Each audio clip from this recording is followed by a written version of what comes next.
Boa noite, pessoal. Chegou a terça novamente, né? E como combinado, nós estamos aqui para falar hoje um pouquinho mais, para interagir com vocês. Espero que a semana tenha sido boa, a minha foi ótima, na correria, mas na correria de fazer o que eu amo, então isso é muito bom, né? Tô vendo o pessoal chegando aí, Patrícia, Tânia, e nós vamos conversar. Nós vamos fazer o seguinte, Patrícia quer participar ao vivo, você vai participar. Eu vou falar, o nosso tema hoje é um tema sobre conhecer um pouco as constelações, sobre as constelações através da história do criador do método, que é o Bert Helling, né? E é sobre isso que a gente vai falar. Aí eu pretendo ter essa fala e depois abrir para a gente poder conversar, para vocês fazerem pergunta ou interagir. Pode ser? Pode ser assim? Queria dizer também que é interessante, como a semana passada a gente falou sobre a coragem, né? A coragem, o enfrentamento de estar se desafiando para novas atitudes, vivências, né? E a semana passada o estresse estava assim, de 0 a 10 em relação à live, a expectativa, né? O medo ainda estava muito presente.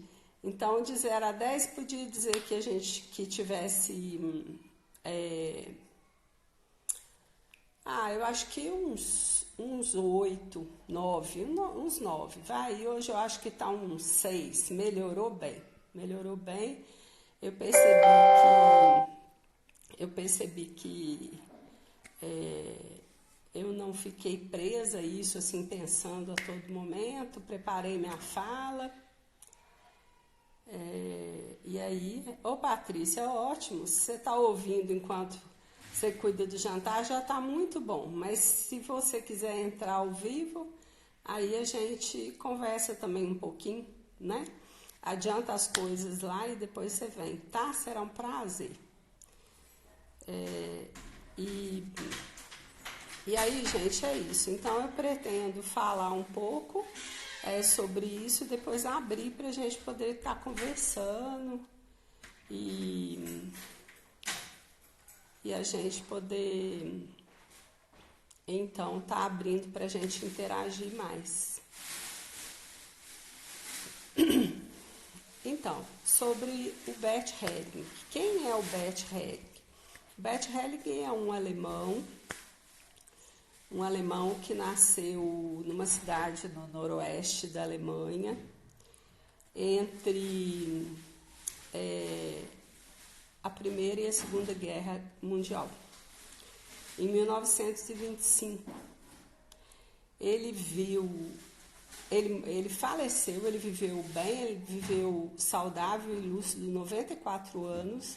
Ele faleceu no último dia 19 de setembro de 2019, com 94 anos. Ainda atuando, né? Apesar de que a esposa dele, a Sophie Heller, que é a segunda esposa dele, ela segue, né? Ela aprendeu com ele e ele deixou esse legado para todos nós, mas ela vai dar continuidade na trajetória dele de estudo, né? E complementação e atualização de tudo que ele deixou. Então, ele nasceu na Alemanha, entre essas duas grandes guerras, num período de muito conflito, né? Muito conflito. Ele nasce e cresce na Alemanha, num período onde tinha acontecido foi assinado o Tratado de Versalhes, e esse tratado, então, trouxe muito peso para a Alemanha, né, de responsabilidade e culpa pela Primeira Guerra Mundial. E houve uma revolta muito grande dentro dos alemães, e Bert cresceu nesse contexto. Ele é filho de uma família numerosa, ele tem vários irmãos, de uma família católica, e ele cresce então nesse ambiente. À medida que o governo, com esse tratado de Versalhes, o governo começa então a ficar muito indignado, o povo revoltado, houve uma crise econômica, social na Alemanha na época, o partido radical, que eram os nazistas, eles tomam o poder. Na verdade, eles tomam o poder, não. Eles começam a crescer a popularidade deles dentro da Alemanha. E aí, num determinado momento, eles se confundem, esses nazistas se confundem, que era o Partido Radical de esquerda, de direita, se confunde com o próprio governo, né? E daí, então, o Hitler coloca dentro das escolas da Alemanha, de toda a Alemanha, policiais, né, nazistas, para poder ver o que estava sendo ensinado, fazer com que as escolas ensinassem o nazismo e não falassem contra, não se opusessem ao nazismo. E o Bethe estava, durante uma aula, o policial assistindo, durante uma aula sobre Hegel, que é um filósofo alemão, que a aula, o professor dizia que Hegel tinha sido nazista. E o Bethe discorda dessa ideia, sendo que o Hegel tinha morrido há mais de 100 anos antes do nazismo surgir. Então, parecia óbvio isso, né? Ele foi um comentário inocente, porém isso trouxe para ele uma consequência muito dura, porque à época, ele com apenas 12 anos, ele foi marcado no seu boletim pelos nazistas, a frase que dizia um potencial opositor do nazismo, né? E aí, isso naquela época, na Alemanha nazista, os estudiosos, os historiadores contam para a gente que era como se fosse assim, um atestado de óbito com data em branco. Ele seria fatalmente perseguido e mandado para algum campo de concentração, né? Mas logo depois disso, passado a guerra ainda acontecendo, passado um tempo, a guerra tinha terminado, a Primeira Grande Guerra, e aí ele tinha ainda, apesar do tratado ter sido assinado, que era um acordo de paz para findar a guerra, era isso, ainda continuava alguns ataques em algumas regiões, né, E o Bethe, muito jovem, o governo foi convocando cada vez pessoas mais jovens para as frentes de batalha. E ele foi, então, convocado como canhoneiro e foi lutar na frente belga. Pouco tempo depois que ele foi mandado para lá, ele foi fatalmente preso e passou 1 ano na prisão, né, onde ele, após 1 ano, ele conseguiu fugir da prisão e volta então a Berlim.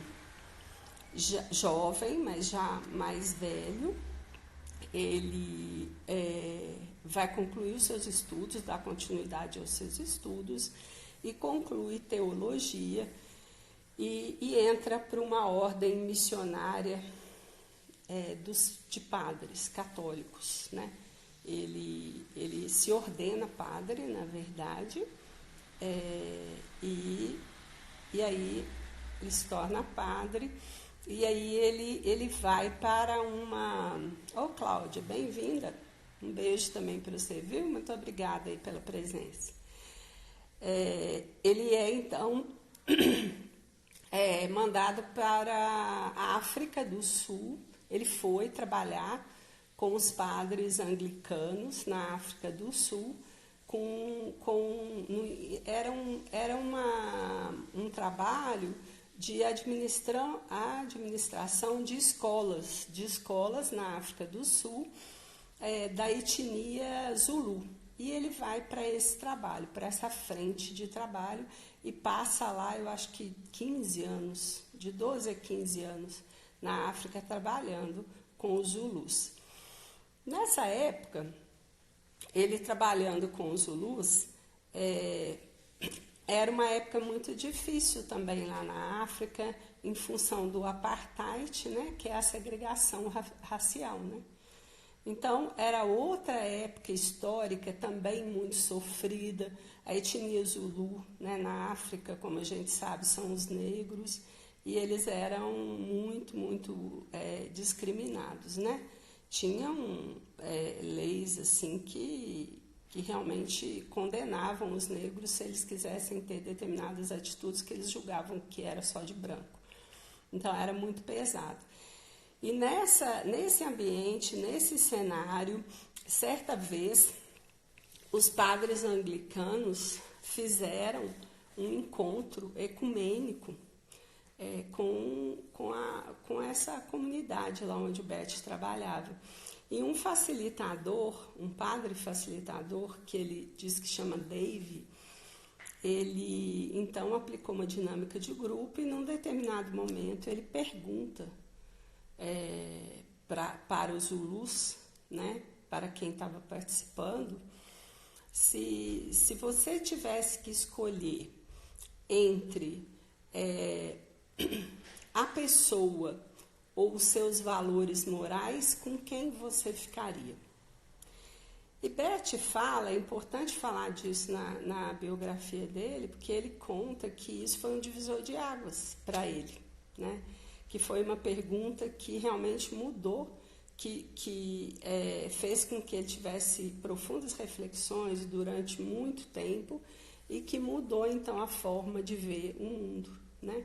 Porque ele, como padre, ele pensou no silêncio dele lá, que o certo seria escolher as pessoas, mas ele também sabia que tanto ele quanto os outros que ali estavam, na grande maioria, escolhiam os valores morais. E aí ele ficou pensando e tentou entender que mesmo na Alemanha, na época do nazismo, da Primeira Grande Guerra Mundial, né? E lá na época do apartheid, que as pessoas estavam então lutando por valores morais, né? E foi aí então que ele descobriu, que começou a pensar nisso e querer entender o que estava por trás desses valores morais que fazia com que as pessoas tivessem disposição de matar outro ser humano do nada, sem conhecer, simplesmente porque não comungava dos mesmos valores morais, né? Dá licença um pouquinho, eu esqueci de pegar água. Pega água para mim, fazendo favor, um pouco. Então, gente, e aí, o que acontece? Ele fica, então, intrigado para querer saber por que esses valores morais são tão fortes. E com todos nós, né? Obrigada, viu, amor? Obrigada. Vou deixar aqui. Obrigada. Aí, o que acontece? E ele, então, percebeu que o que estava por detrás disso daí era a consciência, a nossa consciência, né? Eu queria saber até aqui se tá bom, se tá claro, se vocês estão entendendo. Talvez é apenas uma biografia até aqui, não esteja fazendo tanto sentido. Mas a hora que a gente fechar, porque esse foi o ponto de partida do raciocínio dele para que ele começasse, então, a identificar as leis, né? As 3 leis que são as leis que regem os relacionamentos. E é com isso que a gente se pauta e trabalha a constelação familiar para resolver conflitos e problemas e dificuldades que abarcam os relacionamentos humanos como um todo, né?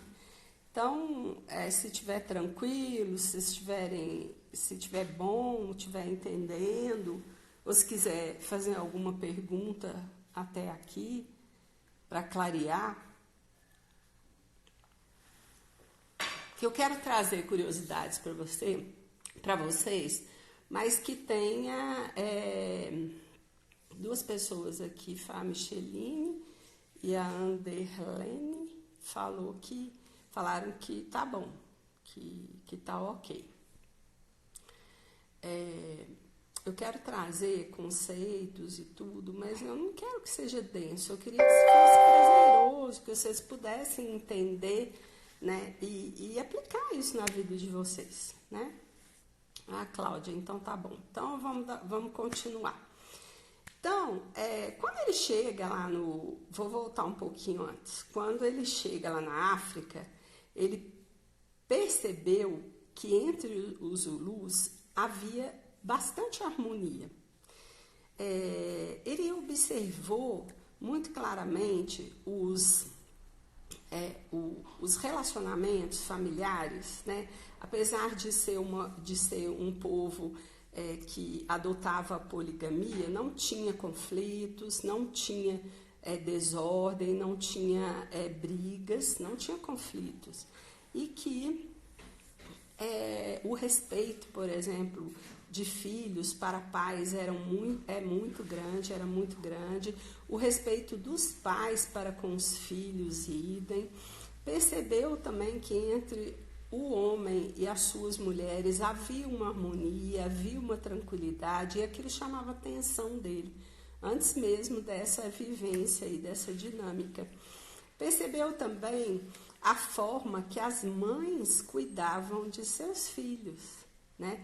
Com dedicação, com amor, com respeito, e essa gratidão e esse respeito dos filhos para com a mãe também.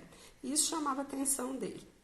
E aí, voltando para essa dinâmica que o Dave fez, né, e fez essa pergunta, então, e ele ficou pensando, poxa, todos nós, lá na Alemanha, na época do nazismo foi assim, agora com o apartheid isso fica evidente, que nós preterimos as pessoas e escolhemos as pessoas a partir dos nossos valores morais.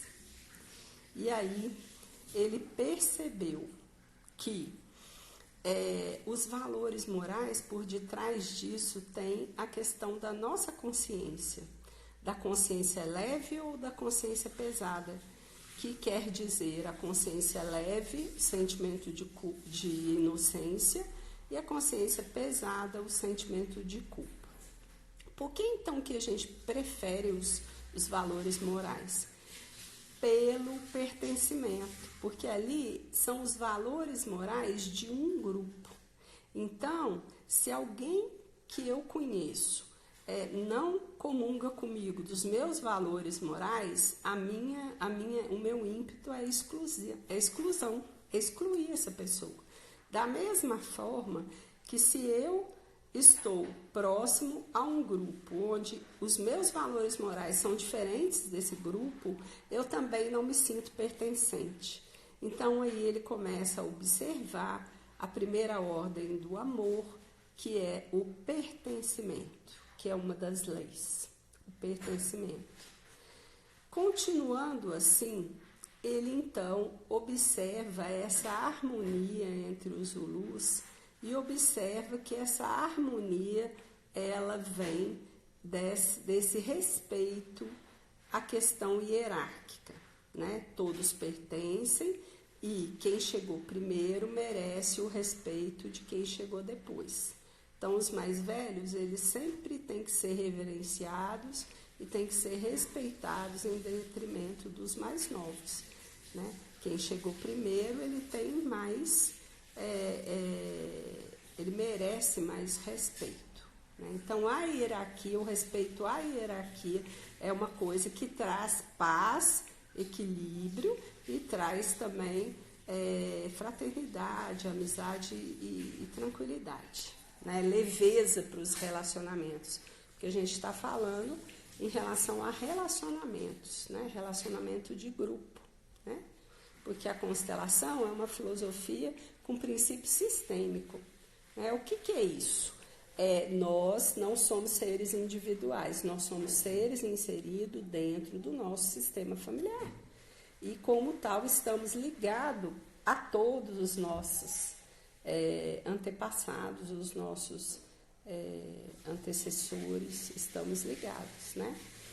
Aos nossos pais, aos nossos avós, aos nossos bisavós e assim sucessivamente. E estamos ligados também aos nossos descendentes, né? Aos nossos filhos, netos, aos nossos irmãos que somos iguais no mesmo, pertencentes ao mesmo sistema, porém temos uma hierarquia diferente. Então, o irmão mais velho, ele é um irmão que merece mais respeito, né? Tem que ser respeitado do que os mais novos e assim sucessivamente. Né? Claro que esse respeito ele tem que ser mútuo, mas o respeito aos ascendentes, a gente, se ele uma vez violado, ele causa desordem e causa então dificuldades de relacionamento e alguns problemas na vida da gente. Então, essa segunda ordem é a ordem,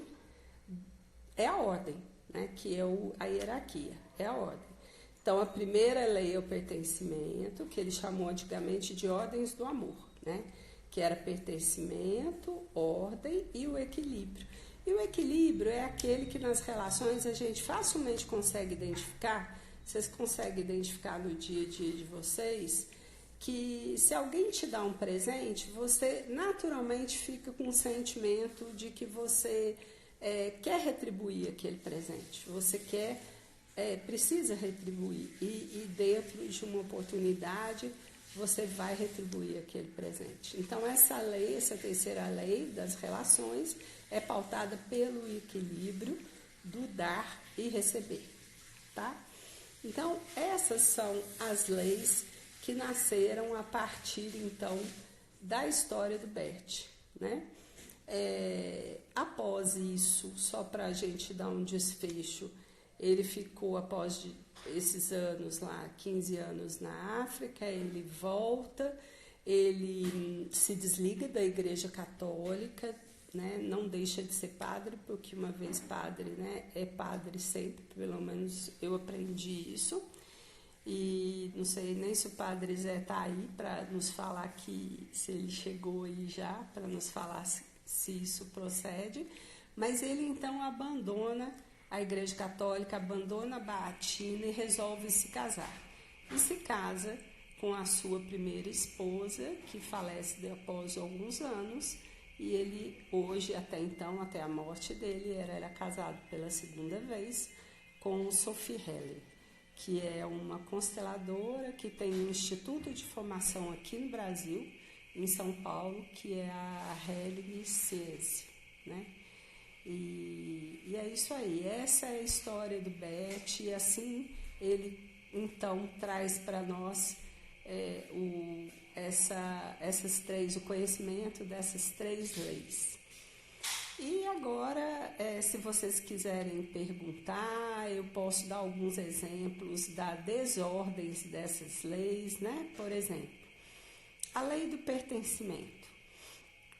Parece óbvio que a lei... Primeiro, a gente tem que pensar o seguinte, que lei é lei, né? Lei é algo pré-determinado a ser cumprido. Lei não é uma coisa que a gente negocia, né? Lei, ela foi feita ou ela é estabelecida para ser cumprida. E essas leis são leis naturais que regem os relacionamentos humanos. Os relacionamentos humanos, em qualquer ordem, em qualquer situação da nossa vida. Então, essas leis, elas são aplicadas tanto para a família, que é a nossa origem, que é a nossa matriz, portanto, a mais importante, como ela é aplicada também nas empresas, nas escolas, porque são organizações. Ali forma-se, então, um sistema organizacional na escola ou na empresa. Então, essas leis, elas são também identificadas e elas agem ali, elas atuam e uma vez desorganizada, traz então algum tipo de conflito, de problema para as pessoas que estão envolvidas.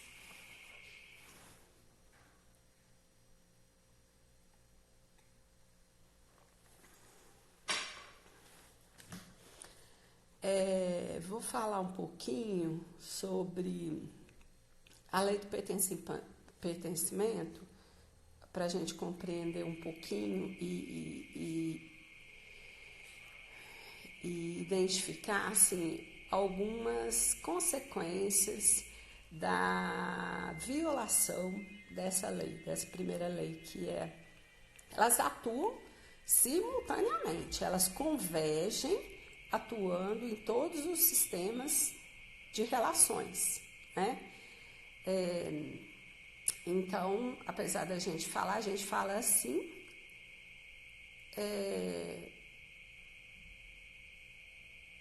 alguém está perguntando aqui, Anderlene Miranda.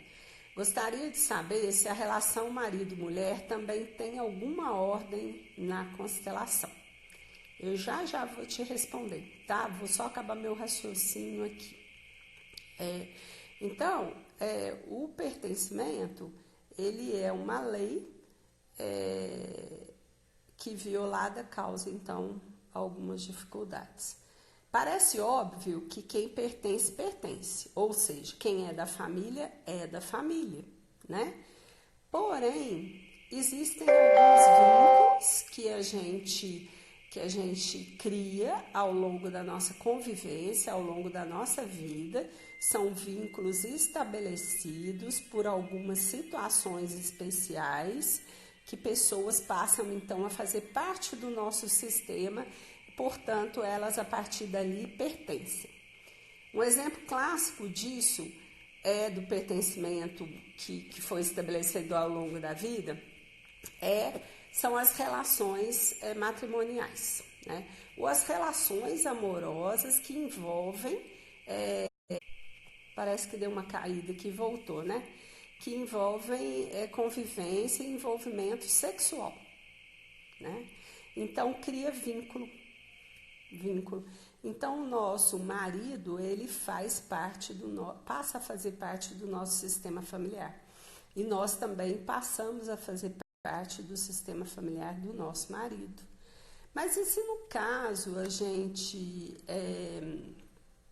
gente divorcia e aí tem outro marido, eu deixo de fazer parte do sistema do meu primeiro marido ou do meu ex-marido? Em constelação, para nós não existe ex-marido, existe primeiro marido, segundo marido, terceiro marido e assim sucessivamente. E todos pertencem.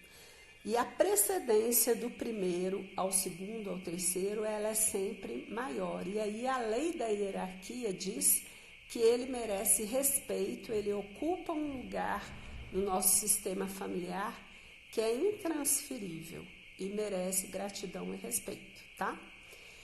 Eu vou responder então para a Anderlene. Gostaria de saber então se a relação entre marido e mulher também tem alguma ordem na constelação. Não. As relações que são fora do nosso sistema familiar, apesar do marido fazer parte desse sistema, são relações de igual para igual. Casamento, ele é realizado por dois adultos, né? Homem e mulher, hoje homoafetivos, mas são dois adultos.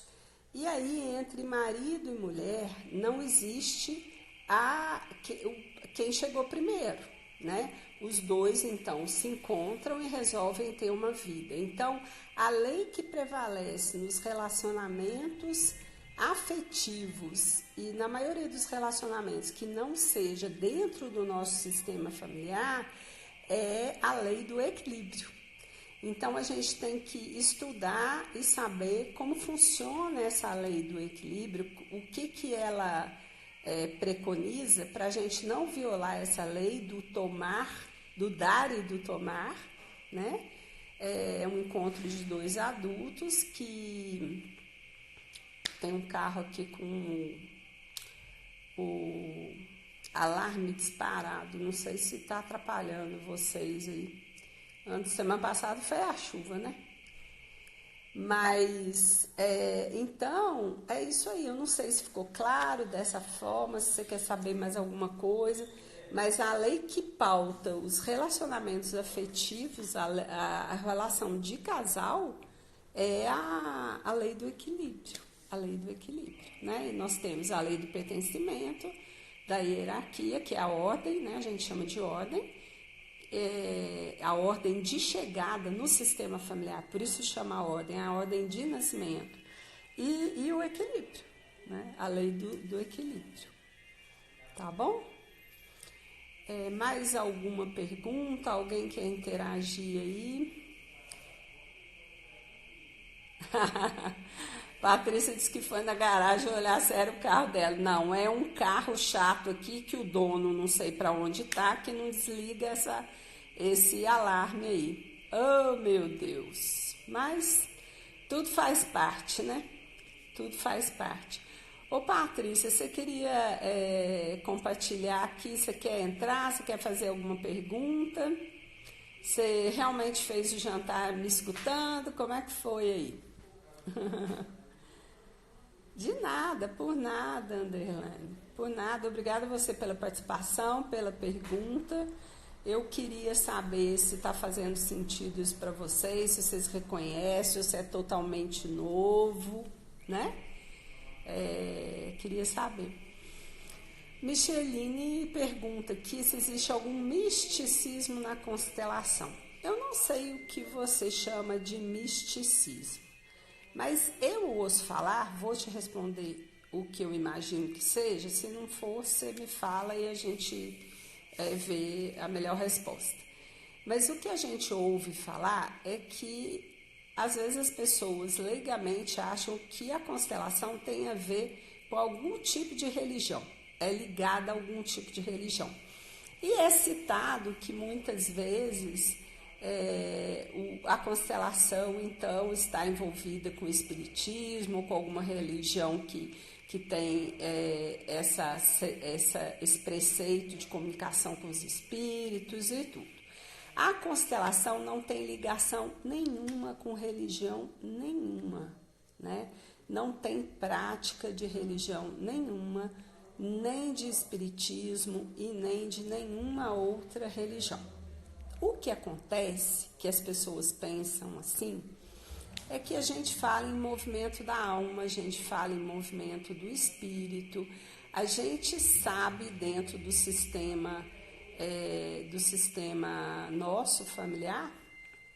Meu Deus, está incomodando muito vamos ver se vai parar. Parece que vai parar. Parece que a pessoa está funcionando, o carro não consegue desligar o alarme.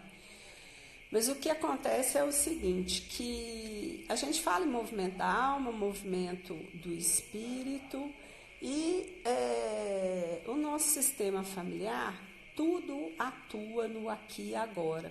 Então, até as pessoas que já morreram, os nossos antepassados, eles estão vivos no nosso sistema familiar. Isso não é filosofia, não é força de expressão, não. Eles existem, porque nós temos o nosso sistema familiar inserido no nosso inconsciente, né? No nosso inconsciente. Então, quando a gente falar das consciências, porque o Bert lá não descobriu que era uma consciência leve e pesada, a gente pode falar sobre isso algum dia. E aí, nas consciências, ele coloca, como o Jung já tinha trazido, que é um psicólogo, ele é um médico, na verdade, né? Austríaco, e ele trouxe esse conceito de inconsciente coletivo. Então, o nosso sistema familiar, existe um inconsciente coletivo. E o que é esse inconsciente? Basicamente, de forma mais simples, é como se fosse a nuvem. A gente não manda os nossos vídeos, o que a gente quer guardar, a gente não manda para o Drive, que vai para a nuvem. É exatamente isso. Nós temos uma nuvem que onde ali nada morre, é o tempo do aqui e agora, porque a constelação ela lida com uma realidade diferente, é uma realidade fenomenológica, uma realidade quântica, não é cartesiano. Então, a gente consegue, através da experiência da constelação familiar, fazer com que, através da representação das pessoas ou dos bonecos, venham as informações que estão na nuvem. Elas são, então, emergidas ali, elas vão surgir ali de uma forma clara, tá? Não sei se eu respondi, Micheline, se isso aí te satisfaz ou você quer, o que você está falando sobre misticismo. Fabrício, bacana você tá aí, Fabrício, prazerzão, que coisa boa você tá aí. Ele está dizendo, né, que em Uberaba cada dia mais forte as constelações e parabenizando pela palestra. Muito obrigada, Fabrício. A constelação, ela é uma ferramenta poderosíssima de ajuda, sabe? E de autoconhecimento. A filosofia é um caminho de autoconhecimento. Que bom, Micheline. Então, ficou satisfeita? Era isso mesmo, né? Nada tem a ver com religião, nem com espiritismo, nem com nenhum tipo de religião, tá? Então, as constelações, elas têm divulgado, elas têm proliferado. Por exemplo, as constelações estão hoje dentro do poder judiciário, né? Atuando em conflitos familiares, na vara de família, né? Em problemas de ordem de relacionamento familiar. Às vezes, para tentar resolver o problema e fazer ali uma reconciliação ou decisão do juiz em relação às crianças, né? Então, já está no poder judiciário, já está nas empresas e já estão nas escolas, porque tem a filosofia familiar, constelação familiar sistêmica educacional. Porque são relações, como eu disse para vocês, né? Tem uma outra pergunta aqui. Quando a família está em desordem, todos os membros precisam constelar ou um já pode ajudar todos? Porque desde que constelei, algumas coisas já começaram mesmo que muito devagar começaram a mudar. Quem fez essa pergunta? Fala para mim quem fez essa pergunta. Agradeço muito quem fez essa pergunta, porque é de grande valia. Olha, gente, olha que legal.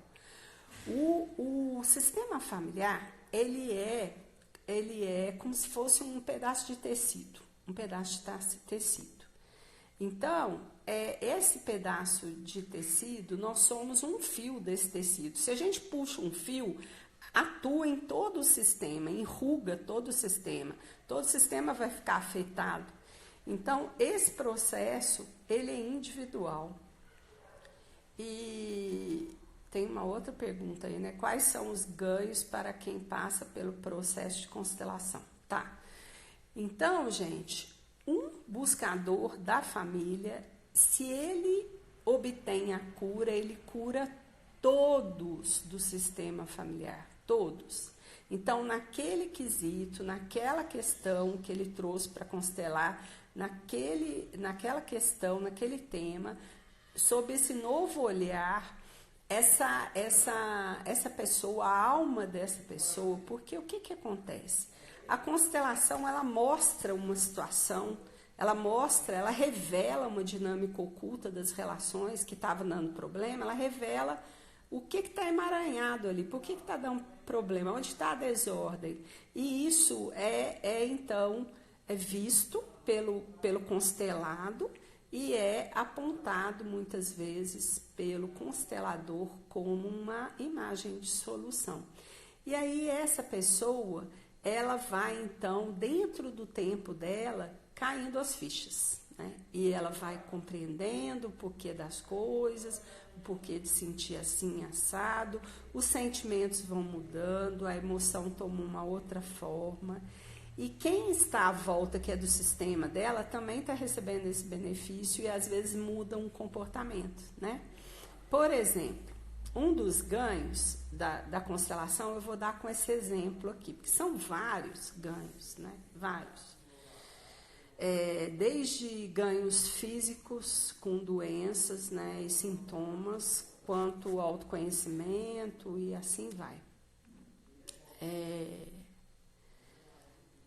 Ontem eu assisti uma aula ao vivo de um curso que eu estou fazendo com uma consteladora de São Paulo, que ela chama Juliana Slicker, o curso é Constelação Familiar na Prática. E é muito bacana, ela é muito bacana, uma pessoa explica muito legal as coisas e tal, muito clara.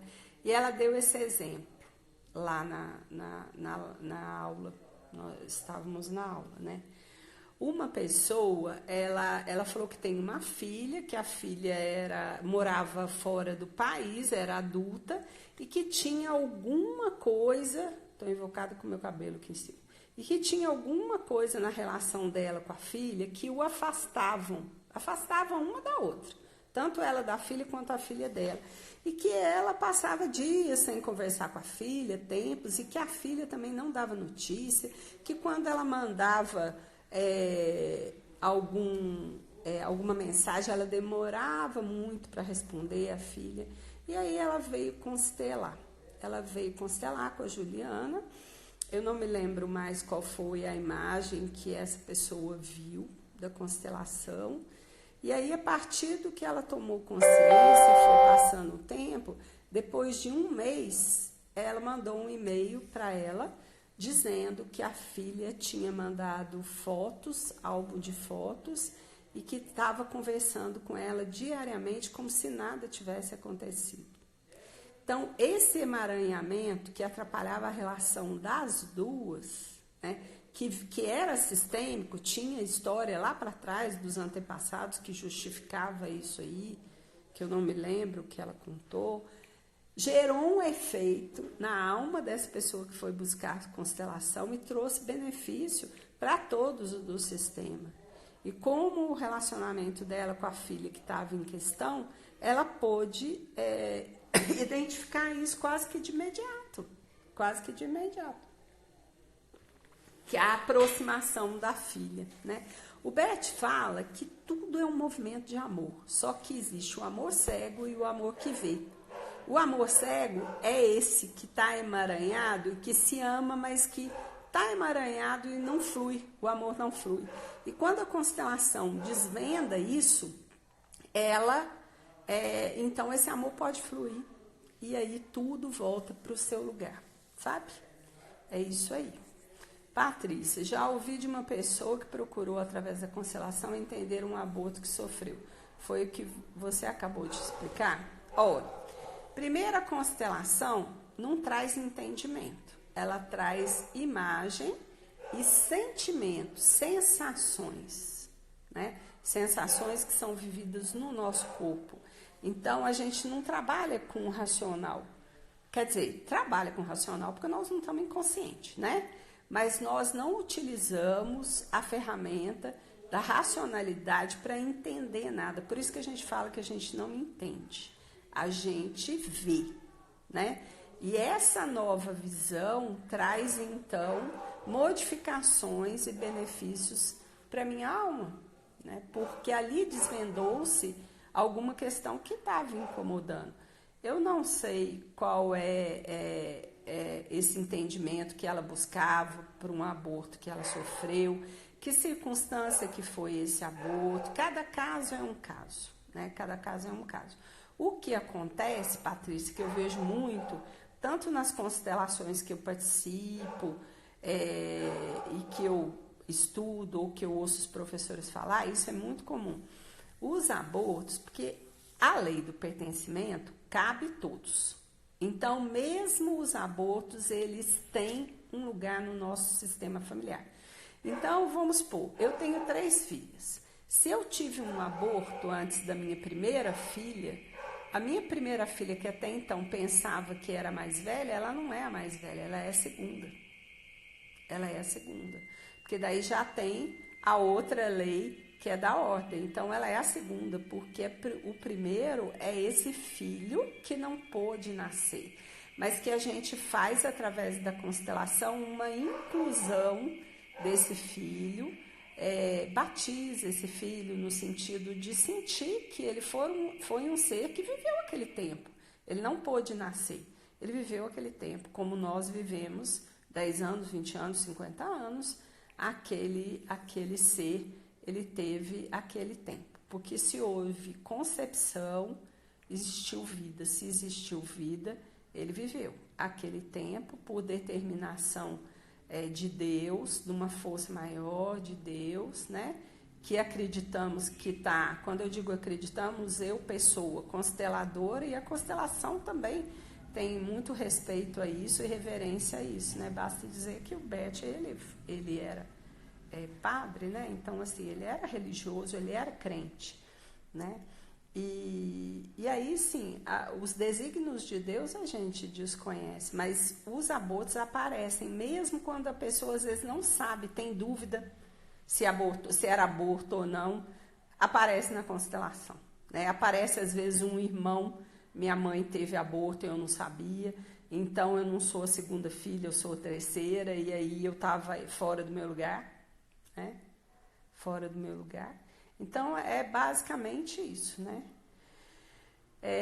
Qual é a diferença entre fazer a terapia a passar pelo processo de constelação? Vou te falar.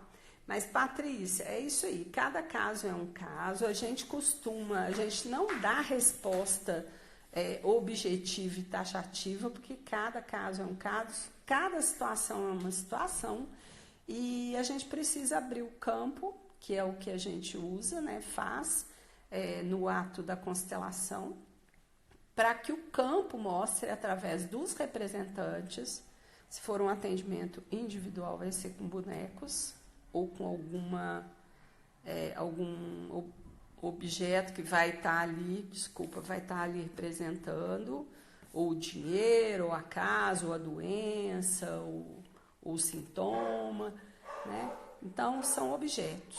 Normalmente a gente usa bonecos para representar a mãe, o pai, o próprio cliente, né? E aí a gente abre o campo e vamos ver o que a constelação vai mostrar, porque não é o constelador que mostra, a constelação ela acontece por si só. A gente só facilita isso, entrando em contato com o inconsciente do cliente, com a dor que ele traz e abrindo no campo, e vamos ver o que acontece. E os bonecos trazem, então, as sensações, os sentimentos. Como trazem? Nós sentimos no corpo. Eu sinto, enquanto consteladora, né? E o cliente também sente. E a gente consegue evidenciar isso na hora da experiência ali, da abertura do campo fenomenológico, que é a constelação propriamente dita. Ô Micheline, a diferença da terapia e passar pelo processo de constelação é muito diferente. Ambas são ferramentas de ajuda, tá? Tanto a psicoterapia, com todas as suas formas de ser, né? Todas as teorias que existem para embasar o conhecimento do psicoterapeuta, né? Que normalmente é psicólogo, nem sempre, mas na maioria das vezes, são ferramentas de ajuda, né? De ajuda para aquela dor, de ajuda num processo de autoconhecimento. E a constelação também é uma ferramenta. Mas a diferença é que a psicoterapia ela tem uma continuidade a seguir, são atendimentos durante um tempo indeterminado, vai depender, cada caso é um caso também. E a psicoterapia ela vai se desenrolando através da relação racional. O cliente fala, a gente pergunta, a gente quer saber o contexto onde ele está inserido, quer saber da história dele. E a constelação familiar não tem nada disso, muito pelo contrário. Se eu tenho ligação com uma pessoa, um amigo muito próximo, eu não posso constelar ele, porque eu vou estar envolvida ali. Não devo constelar, né? Eu não devo constelar ninguém do meu sistema familiar, né? Aliás, tem uma prima minha, amada Yara, que mora em Porto Alegre, que está aí presente. Estou muito feliz que você está aí, viu? Te amo demais, viu? Muito, muito, muito. Ela é uma prima muito querida, todos os anos eu ia passear com a minha família na casa dela e ela foi muito espelho para mim. Eu era pequena, ela já era mocinha e eu aprendi muita coisa com ela, viu? Um beijo no seu coração e em todos aí, viu? Amo muito você, fiquei muito feliz de você estar aí. Então, a diferença do processo é esse. A constelação é pontual. A constelação é uma sessão que vai acontecer ali e pronto. Nós indicamos constelação depois de um tempo. Não deve se fazer uma constelação atrás da outra, porque justamente o movimento da alma para essa compreensão, para essa acomodação dos novos sentimentos e emoção, ela demora um tempo, né? Ela demora um tempo. Então, a gente aconselha que no mínimo 6 meses, não pode fazer uma atrás da outra. Pode-se constelar mais de uma vez o mesmo tema?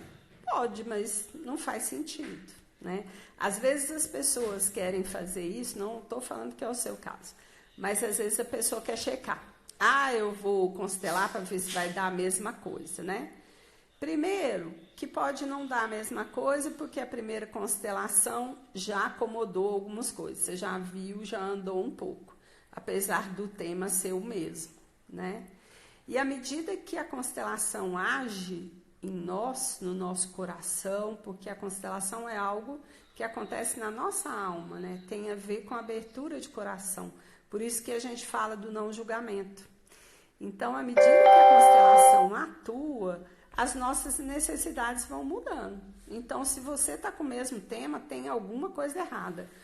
Ou você, ou o constelando não acreditou, ou não quis ver aquilo, porque tem isso também, né?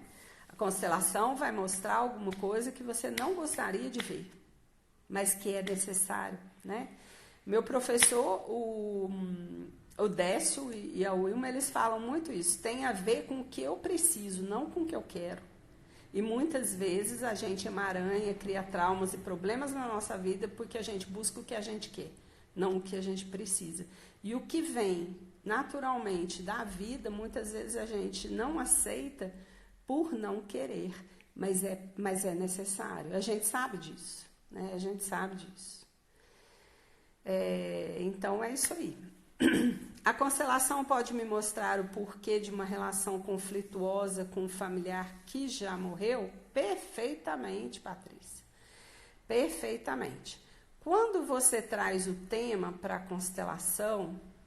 Ô, Thales, chegou, né, menino? Não estava aí, não? Thales é da minha assessoria publicitária, eu não tinha visto a carinha dele. Eu vi Marcela, vi o Heitor e não tinha visto ele. Bem-vindo, viu? Aqui, quando a gente abre uma constelação, é a partir de uma dor, né? E aí a gente não sabe aonde vai dar essa constelação. O que é constelação, para que lado que ela vai andar e o que ela vai mostrar ali, né? De mais importante. Porque a constelação, como a gente lida com o inconsciente, com o fenomenológico, ela vai para o essencial. Então, muitas vezes, o que você acha que é mais importante, a constelação ali leva para outro lado, mas que automaticamente vai mexer com aquilo, com tudo que você traz de emaranhamento, mexe direto ou indiretamente, mais ou menos, entendeu? Né? Então, é isso aí. A Anderlene falando, estou simplesmente maravilhada com o seu esclarecimento. Que bom, fico feliz, porque eu sou uma buscadora, eu sou estudiosa, eu não me sinto pronta para nada, porque eu acho que a cada dia a gente pode melhorar, né?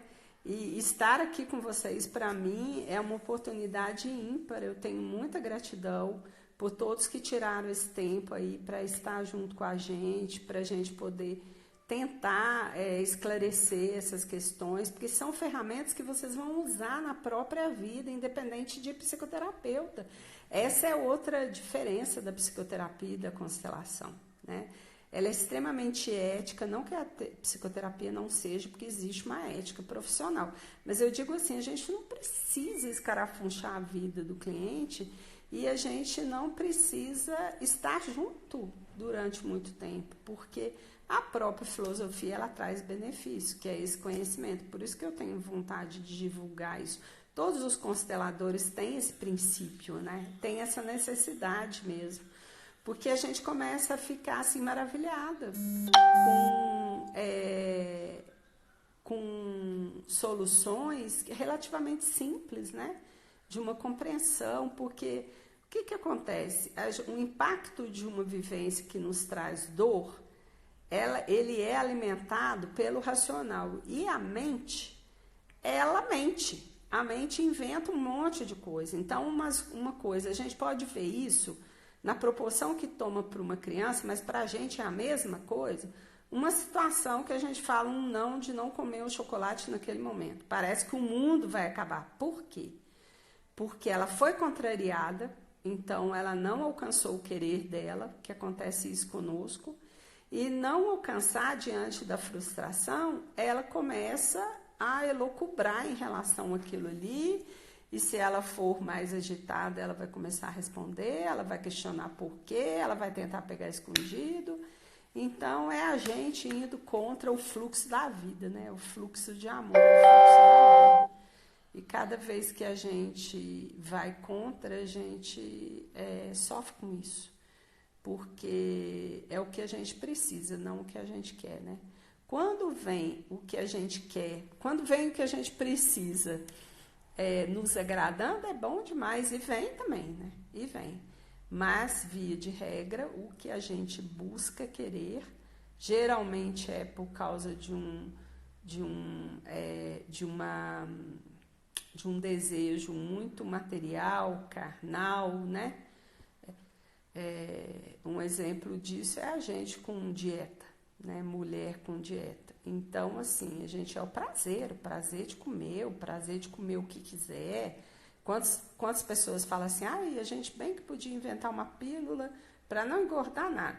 O que entrasse saía, mas aí, né, tem o precisar também, não tem só o querer. Então, o prazer estaria resolvido, a busca do prazer.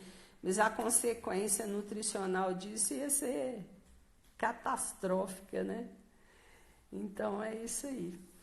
Então, obrigada às pessoas, algumas pessoas aí eu não estou identificando, né? O Paulo Henrique Magalhães eu conheço. Que bom, Paulo, você está aí. Que bom estar interessado aí pelo assunto. Muito obrigada, viu? Muito obrigada. Gratidão aí pela presença de todos vocês. Então, gente, eu vou pedir amanhã para minha publicidade estar colocando no Instagram e no Facebook para que vocês deem sugestão de tema, né? E eu queria fazer desse momento um momento mesmo gostoso, leve, sem ficar dando aula. Eu acho que hoje foi a exposição mais densa, porque é história, mas eu acho muito válido, porque aí conta para nós como que foi o raciocínio do Beth, a identificar as leis, porque se são leis naturais, elas já estão aí desde sempre, desde que o mundo é mundo, desde que Deus criou tudo, né? Mas a gente não tinha capacidade de fazer essa leitura, né? Patrícia, muito obrigada, você também é muito querida para mim, né? Continua sendo a cabeleireira preferida das meninas, Patrícia. Há anos atrás ela era cabeleireira, né? Hoje ela é mãe, mulher e não sei o que ela faz mais, né, Paty? Pode contar aí. E ela cortava o cabelo das minhas menininhas, das 3 menininhas que estão mulherões hoje, né? E elas sempre amaram muito, gostavam de ir na Patrícia, né? A Natália, a Isabela e a Marcela. Muito obrigada, eu também te admiro muito, gosto muito de você e da sua família, muito mesmo, viu, Paty? Um beijo no coração, tá? Você tá rindo, né, que você cortava o cabelinho das meninas, mas cortava mesmo, né? Ô, Eliana, muito obrigada, você perdeu o primeiro, né? Pois é, a ideia é a gente, terça-feira, tá encontrando, mas de uma forma leve, né? Então, eu queria saber o que vocês querem saber para a gente poder trazer. Tendo sugestão e eu dando conta do assunto, eu trago, tá? Joyce, um beijo, Joyce. Obrigada pela confiança aí, né? E aí é isso aí, tá, gente? Se alguém tiver mais alguma coisa, senão nós vamos encerrar. Aliás, o Instagram tá me dizendo que só faltam 20 segundos. Então, um beijo, gente. Boa semana. Eu vou salvar no canal. No canal do YouTube, a Marcela tá falando que vai salvar, vai divulgar. E eu vou salvar aqui no Stories, que fica 24